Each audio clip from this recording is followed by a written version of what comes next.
আজকের গল্প ঘুমটায় ঢাকাও কে। আজকে আমার ঠাকুমার সঙ্গে ঘটে যাওয়া একটা ছোট্ট ভুতুড়ে ঘটনা শেয়ার করি। এই ঠাকুমা হলেন আমার বাবার জেঠিমা, যাকে আমি সাদা আম্মা বলে ডাকতাম, কারণ তিনি সাদা শাড়ি পরতেন সবসময়। তো তখন আমি ক্লাস 4 কি 5-এ পড়ি। সকালবেলা কিছু মানুষের আবছা গুঞ্জন শুনে আমার ঘুম ভাঙল।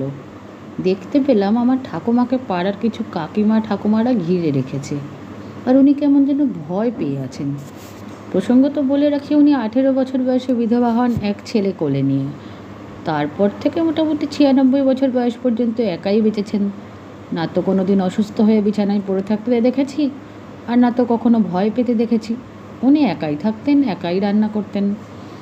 ওই ঠাকুমার ভোরবেলা পুকুর থেকে জল আনতে যাওয়ার অভ্যেস ছিল। ঠাকুমা নাকি সেই রাতেও জল আনতে গিয়েছিল, কিন্তু ব্যাপার হলো ভোরবেলা বদলে রাত্রিবেলা বেরিয়েছিল, কারণ ঠাকুমার কাছে তো কোনো ঘড়ি থাকতো না। জ্যোৎস্না রাত দেখে ঘুম থেকে উঠে ভেবেছিল ভোর হয়ে গেছে। ঠাকুমা নাকি রাস্তা দিয়ে একাই যাচ্ছিল। একটা গাছের নিচে ঘোমটা দিয়ে এক মহিলাকে দাঁড়িয়ে থাকতে দেখে।